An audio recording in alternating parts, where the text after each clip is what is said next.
Confidence is often misunderstood as something that people either have or do not have, as if it were a fixed part of personality. However, in reality, confidence is not something you wait for. It is something that grows through action. Many people believe that they must feel ready before they begin, but this belief often keeps them stuck for a long time. The truth is that confidence is not the cause of action. It is the result of it. When people face a new challenge, such as speaking a foreign language, starting a new job, or sharing their ideas in public, they usually feel uncertain. This feeling is natural because the brain is trying to protect them from possible failure or embarrassment. As a result, they begin to overthink. They imagine everything that could go wrong, and this makes the situation feel more difficult than it really is. Because of this, they delay taking action. They tell themselves that they will start later, when they feel more prepared or more confident. Unfortunately, that moment rarely comes. The reason is simple. Confidence cannot appear without experience, and experience only comes from action. If you do not act, you do not learn. If you do not learn, you do not improve. And if you do not improve, you have no reason to feel confident. This creates a cycle where fear leads to inaction, and inaction keeps the fear alive. The only way to break this cycle is to act, even when you do not feel ready. Taking action does not mean doing something big or perfect. In fact, small actions are often more effective because they are easier to repeat. For example, if you want to become more confident in English, you do not need to give a long presentation immediately. You can start by speaking a few sentences every day. At first, it may feel uncomfortable and you may make mistakes. However, each time you practice, you gain a little more control over the language. Gradually, what once felt difficult becomes more natural. This process shows an important idea. Confidence grows from evidence. Every time you take action, you give yourself proof that you can do something. Even if your performance is not perfect, the fact that you tried is already meaningful. Your brain begins to understand that the situation is not as dangerous as it seemed. Over time, your fear becomes weaker, and your willingness to act becomes stronger. Another reason why action builds confidence is that it changes how you see yourself. At first, you may think, "I am not good at this," or "I am not confident." But when you take action regularly, your identity begins to shift. For instance, if you practice speaking every day, you start to see yourself as someone who is actively improving. This new self-image is powerful because it influences your future behavior. You become more willing to try, and this creates even more progress.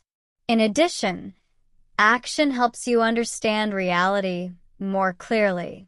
When you only think about doing something, your imagination often makes it seem more difficult than it actually is. However, when you take action, you see the real situation. You realize that some things are easier than you expected, while others require more effort. This clarity reduces uncertainty, which is one of the main causes of fear. As uncertainty decreases, confidence naturally increases. It is also important to focus on progress rather than perfection. Many people lose confidence because they expect too much from themselves too soon. When they cannot meet these high expectations, they feel disappointed and stop trying. However, confidence does not come from perfect results. It comes from consistent effort. If you can see that you are improving, even slowly, you will feel more motivated to continue.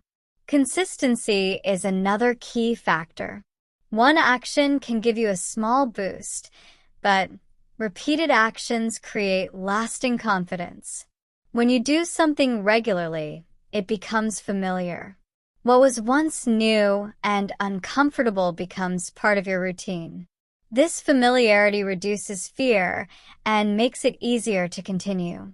For example, if you speak English every day, you no longer see it as a difficult task. Instead, it becomes a normal part of your life.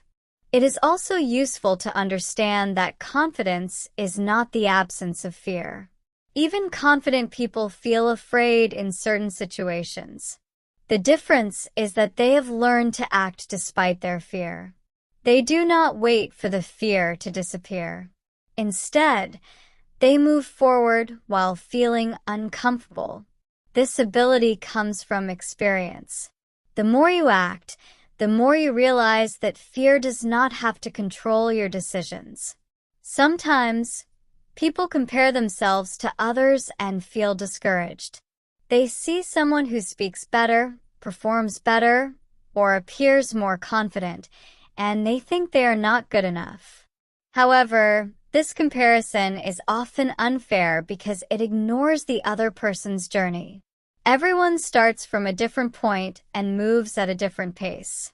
Instead of comparing yourself to others, it is more helpful to compare yourself to your past self. This allows you to see your own progress more clearly. Another helpful idea is to recognize small achievements. Confidence grows when you notice what you are doing well. If you only focus on your weaknesses, you may feel like you are not improving, even when you are. By paying attention to small successes, such as expressing an idea clearly or understanding a difficult sentence, you reinforce positive feelings about your progress. This encourages you to continue taking action. Over time, action creates momentum. At the beginning, it may take a lot of effort to start. However, once you take the first step, the next steps become easier. This is because you have already reduced the initial resistance. Each action builds on the previous one, creating a positive cycle. As this cycle continues, confidence becomes stronger and more stable. It is important to be patient during this process. Confidence does not develop immediately. There may be days when you feel stuck or unsure of your progress. However, as long as you continue to take action, you are moving forward. Growth is often slow and not always visible in the short term, but it becomes clear over a longer period. In conclusion, confidence does not come from thinking, waiting, or wishing. It comes from doing. It is built through small, consistent actions, through learning from mistakes, and through facing challenges step by step. You do not need to feel ready before you begin. In fact, you will probably never feel completely ready. What matters is your willingness to start. So instead of asking yourself whether you are confident enough, ask yourself whether you are willing to act. Because once you begin, even in a small way, you are already building the confidence you are looking for.